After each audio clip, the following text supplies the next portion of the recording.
Welcome to Washington in Focus, your source for the week's top stories in the state of Washington. I'm Cole Lauterbach, managing editor for the Center Square Newswire service. This week, we'll be discussing why linking Washington's carbon auction to California and the province of Quebec might hamstring many of Governor Inslee's plans for those billions of dollars. State agencies warning of massive revenue shortages amid record budget appropriations, a slew of tax hikes on ballots in Spokane County, and tech giant Amazon telling workers to get showered, dressed, and report for office duty. That's ahead on Washington in Focus. I'm Cole Lauterbach. Teacher Lauren Johnson returned all the graded essays but one. He believed that one student was capable of more. I don't believe taking the middle of the road is your philosophy. This time, write something you really believe. The student wrote a new one about excellence. Instead of just grading an essay, Mr. Johnson changed a life. I am that student. I became a writer, and I wrote this to thank him. Thank a teacher and pass it on from passiton.com. Welcome back to Washington in Focus. I'm Cole Lauterbach. Now, let's jump into the headlines. Washington state officials have been eyeing linking its carbon auction to that of California and Quebec in hopes of making the government-run market more stable. But, as California correspondent Carlene Johnson reports, joining the others might mean Governor Jay Inslee's crowning achievement gets put on a short leash. Give us an idea, Carlene, of why the state would have to change some rules. First, I'm going to have to correct, I'm not California's correspondent. Washington Capitol correspondent Carlene Johnson reports. Thank you. Yeah. Good clarification here because we're going international here as well. Yeah, exactly. And well, it might as well be the same if we end up linking, right, which may happen. So a little bit of context, California and Quebec, they have been linked for 10 years. So what we're getting into this late, while the whole CCA stuff may seem new to Washington, residents, California and Quebec have been doing this, carbon auction stuff for 10 years. So Washington state by passage of legislation, is asked to consider whether or not linkage with those markets makes sense for us, makes economic sense, makes climate commitment sense, all that stuff. So some of the benefits is that, the cap and trade system, as we've found out, even though we're new to the game, it's been really volatile. And, sometimes it could be whatever per share and then $30, $40 difference in the next open auction. And so being part of a larger market kind of smooths out some of that volatility so that prices aren't shooting up so high and down so high. So, that is some of the motivation, is driven by dollars.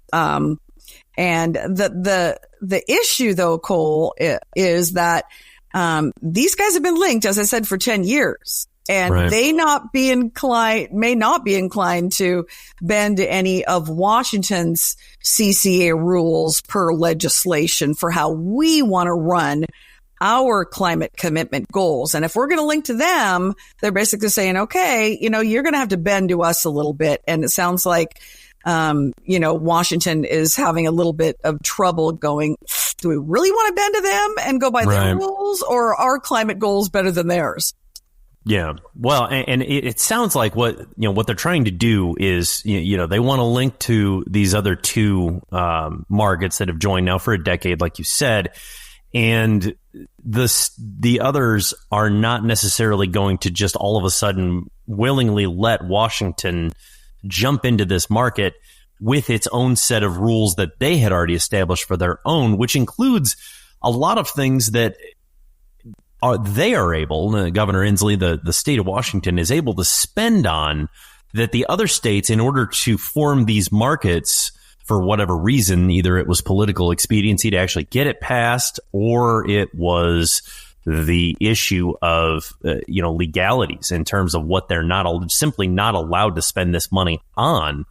They're not, it doesn't sound like you're saying they're not willing to budge in terms of opening it up to be more of, I don't want to say slush fund, but be able to just be much more expansive as to what Washington allows that money to be spent on. So, Carlene, what ways is Washington funding carbon auction projects that California and Quebec may take issue with?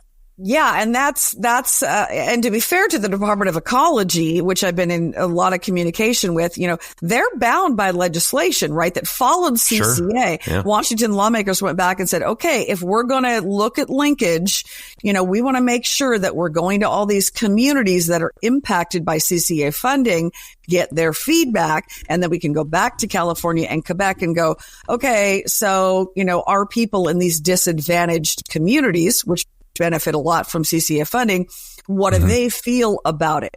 So that's what's going on right now with ecology. But to give you a couple of just clear examples. So, I spoke to Todd Myers at Washington Policy Center. He's there in Center for Environment, director. And he's in favor of linkage. He's like, wait, CCA may not be a great idea in his personal opinion, but if we're going to keep this program, we might want to link with them because overall costs might come down, right? And then going to the gas station, that might bring the price of gas down because, as all of us know, once CCA took effect here in Washington, we saw almost overnight gas prices shoot up by 50 cents a gallon. But the problem is here in Washington, our law says that CCA funding, a lot of it has to go to what they call environmental justice programs. This funds things like free air conditioners in low income communities, energy upgrades, solar projects for school buildings, to improve indoor air quality and comfort, grants to school districts to purchase, electric school buses and the charging infrastructure that goes along with it. So the electric ferries. Exactly. The electric ferries. Yeah. We've got 5, hybrid diesel ferries that are part of CCA funding. And, while California obviously isn't opposed to the EV movement, for crying out loud, they've led the charge on that. It's interesting if you look at the way California has used some of their climate related, programs. They put all of the EV charging stations into communities that already had a lot of EV vehicles, which are richer communities, right? Yeah, they're generally a wealthier community that's going to be able to afford the EVs. But and that makes sense. I mean, in terms of that. But then again, people crying for equity are going to say, well, that's not fair. Exactly. And part of what is spelled out in Washington's CCA laws and subsequent, legislature that was legislative action that was tied to that said that you're going to put these EV charging stations into these disadvantaged communities. And that if the charging infrastructure is already there, that will make them more inclined to buy an electric vehicle. But that's backwards from the way California's done it. Cart before the horse. Yeah, exactly. Yeah. And as Todd Myers at Washington Policy Center put it, he said, that's like, you're looking for your keys in a place where there isn't light, but I know I'm not going to find them there, but I'm going to look here instead because that's where I want them to be. It's illogical on its face, as he points out. But, at this point, ecology is saying, and I got tons of communication with them this week ahead of the story. They said, we're bound by this legislation. So we got to go to these communities and get this input. And then we're going to go to California and Quebec and say, listen, we've got all these communities under our environmental justice commitment. This is how we need to use our money. Can we still link with you? And that is the big unknown at this point. So, draft legislation, Cole, is due, as early as this fall, to get some of their feedback before any final decision is made. It should be a very interesting argument to see the difference between people wanting to link for the sake of the health of the organization, for the CCA not to collapse under its own weight, like they said it would, and those also saying, well, we fought hard for all of these things that make us feel good, and we're going to have to give them up if we want to survive. And we'll see where political expediency takes us. All right, great. Thank you, Carlene. I appreciate it. Washington's various departments are coming to lawmakers hat in hand with their dollar amounts needed from taxpayers in the upcoming biennium. Many say that they're millions of dollars short, and in some cases hundreds of millions of dollars short, in being able to keep things like roads maintained and ferries in operation. Investigative reporter TJ Martinell covered the hearings this week. TJ, what was the common theme? Common theme is that they're going to run out of money in the coming years. for these different accounts and for maintenance and preservation. We're also seeing one of the things that was the most jarring was roads are in real threat of something like a downward spiral of disrepair. And I've heard a lot of I've monitored a lot of these appropriations hearings where departments come to lawmakers with their dollar asks. But the conversation about Washington State's road condition seemed particularly fire and brimstone. Yeah, the one guy who was speaking at the Senate Transportation Committee meeting said that the state highways are in an early stage of failure. And there's various reasons. One is that there's all these different maintenance responsibilities that the agency is doing, and they aren't getting the funding levels they need to keep those things in good repair. This can be paving the roads to, just maintain them, or filling potholes, or whatever, even culverts for areas where there's creeks and rivers running through roads. And he says, we're maintaining everything, but we're not funding to the level of keeping things in good repair. Basically, they're staying afloat. And what's interesting about this isn't a lack of money per se, because the state transportation budget is as high as it's ever been. But WSDOT officials have previously testified that the issue is they're spending that on new projects, not on maintenance and preservation of the existing infrastructure. Right. It's new bells and whistles. It's ribbon cuttings on new parks, and roads aren't necessarily as sexy to politicians, but they're like an umpire. When they're doing your job, no one notices, but when they mess up and roads are bad, you're going to hear about it. And that's one of the situations. It sounded like that was the case in terms of roads in Washington State, and that was the warning from that department's ask. Another one was ferries. We've seen years now of issues with staffing because of the COVID-19 vaccination requirement, and ended up workers losing their jobs. But then again, at the same time, these ferries are, there's multiple in disrepair, and you're leading to, full days without any service to places where, unless you've got a canoe that holds a car, you don't have access to get out of somewhere. And that could be, have broad effects for the local economy there. Yeah. And the interesting thing is that they need they're going to have $5.5 billion worth of long-term unfunded needs. But $4.4 billion of that is electrifying the ferry fleet. So if you eliminated that, in other words, if the ferry system chose not to electrify, or the state changed its policies, that would be down to a $1.1 billion unfunded need. Now, in terms of state budgeting, that alone is not as much as you would think. But the problem is that's just the ferry system. Now you've got the transportation, like the state highways. They have billions of dollars annually in underfunding for maintenance preservation. And then you've got the WSDOT accounts that are looking at a $900 million shortfall in the coming bienniums, because they're not getting the federal grants for Move Ahead Washington that they thought they were going to get. Right.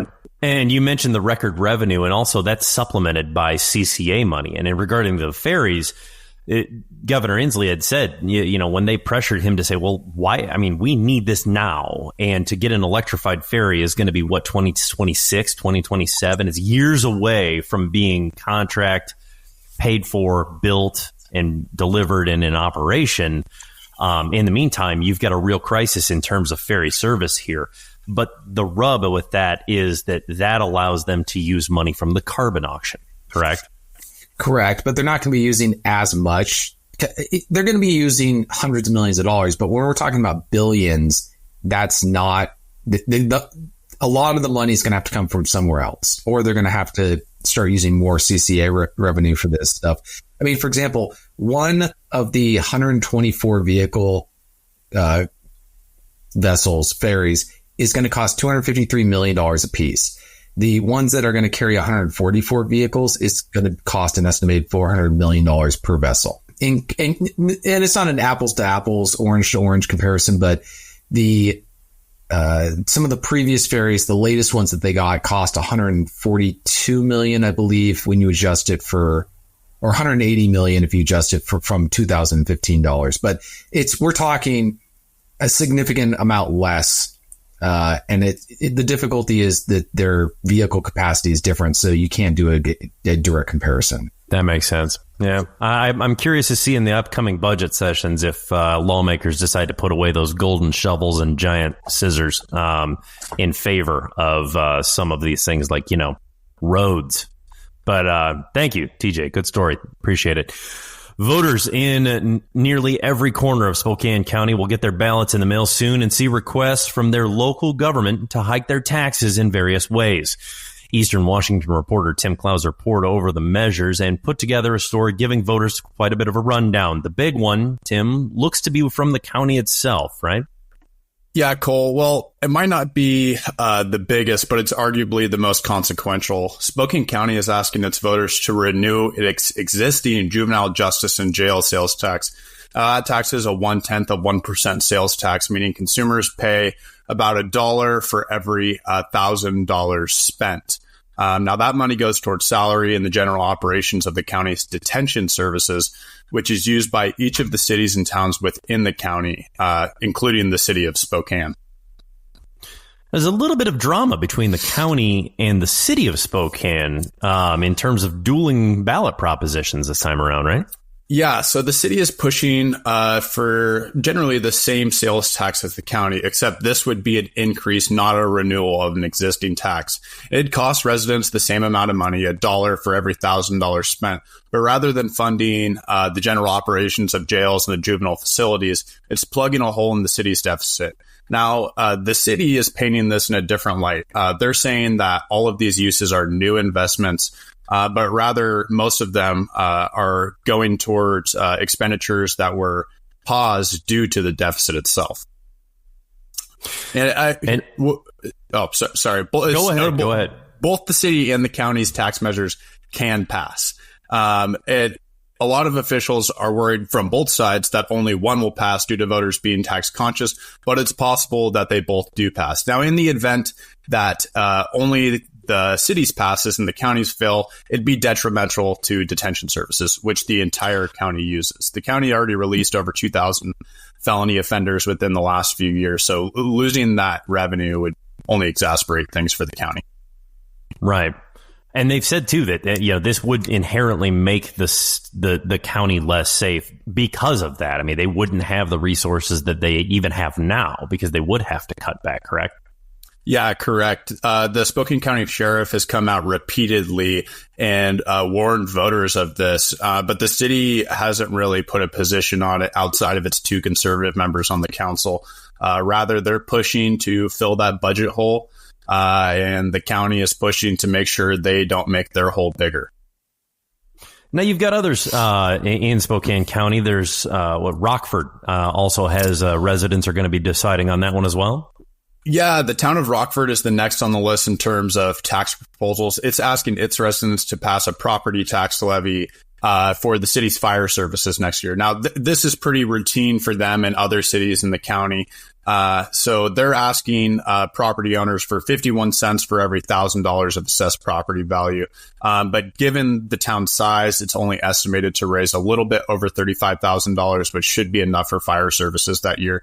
Now, the town of Spangle, which is also within the county, is also asking residents to pass a similar property tax levy, as well as another for its police services. And if passed, the two levies would result in Spangle taxpayers paying $2.20 per every $1,000 of assessed property value. Now, Spangle Cemetery District is also asking to pass another property tax levy, and if approved, that would take that total up to $2.40 just for Spangle alone. And that doesn't include other taxing districts such as the local school districts and others. There's also a pool at risk here, or they're looking to build a pool, and that's going to be one of the asks for higher taxes, you're saying? Yes, I would say this would probably be the most fun tax proposal on the ballot, but it's not going to build a new pool. Cole, let's get things straight here. It's going to fund the maintenance and operations of an existing pool within the town of Rosalia. And Rosalia is only home to around 600 people or so. So this levy isn't huge. It's 48 cents for every $1,000 of assessed property value, but across those 600 to 700 people, it's only going to generate around $100,000 a year. And like Spangle and Rockford, this is something that happens every year. Okay. Now, we've seen a lot of cities across the country, let alone Washington State alone, where they've tried to increase revenue because they got a lot of money from the federal government in COVID relief. Is that the case here, where you see a lot of these municipalities in the county even seeing a drop in revenue because that COVID funding runs dry and they're looking to not have to cut back spending? I mean, across these municipalities, not so much. The only one that really applies to would be the city of Spokane itself. This big budget deficit that it's found itself in is due to, over the pandemic, they put a lot of one-time funds towards reoccurring expenditures, which kind of just snowballed out of control. So they're the only ones that I would really say that a lack of COVID funding applies to. Now, if you look at like some of the school districts, there's 4 school districts asking for its voters to pass bonds and levies this election as well. And some of that could be tied to a lack of COVID funding. If you were to look at it from that perspective, 3 of them had massive school bonds that failed last February. And now they're returning again in November, asking voters to pass those. But in terms of these other cities, I wouldn't say that is so much the case. Good to know. All right. Thanks, Tim. Appreciate it. Delivery and entertainment giant Amazon thinks it's prime time that they put their workers back into their office chairs. The company sent employees home during the COVID-19 pandemic to work remotely, and it turned out pretty popular. With massive structures sitting on high-priced Seattle real estate, Seattle reporter Spencer Pauly reported this week that the company wants to justify the address. Is that the case, Spencer? Yeah, so Amazon CEO Andy Jassy said the company is requiring its workers to return their offices full-time. That means 5 days a week. This is in order to better collaborate more efficiently among teams and improve the work culture. Now, the company first returned workers to offices 3 days a week in Seattle. That's something that a lot of us Seattle residents noticed as traffic gotten worse, as we saw an influx of workers returning. But that is also something to say about downtown becoming more vibrant, seeing a lot more work traffic. And it can be boostful to the economy. But at the same time, I'm seeing a lot of employees being a little disgruntled about this. It seems they don't want to return to work. Spencer, you sound like an old man. Get out of my front yard. All right. Yeah, but the downtown economy, local business owners obviously are looking at this like this is a win because they're going to have a captive audience back again downtown. But you did, yeah, there was some serious protest when they moved to the 3-day in office per work week, right? That's right. I think they were expecting to see some workers were expecting to see, the hybrid work environment to stay because they felt that things have worked relatively the same amongst Amazon teams. I've heard from some friends of mine who work for Amazon that some of their coworkers, built houses elsewhere because they thought that this hybrid environment works. And then once that 3-day requirement came into place, that kind of just ruined their plans.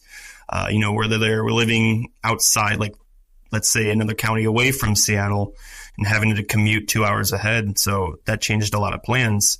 Or Idaho, Exactly. There's been cases of that too, I've heard. But now that we're seeing the 5 days a week, I think we're going to see even more changes where people are going to have to move closer to Seattle or wherever their Amazon locations are. Yeah. Well, and another thing that people enjoyed from working from home is that they don't have to, not having to commute all the way downtown, which isn't cheap. If you're driving, wear on the car, gas, obviously being expensive, and then parking. If it's not provided by the company, that's a lot of money. And, but overshadowing all this is the nasty reputation that Seattle's downtown has been dogged with is crime.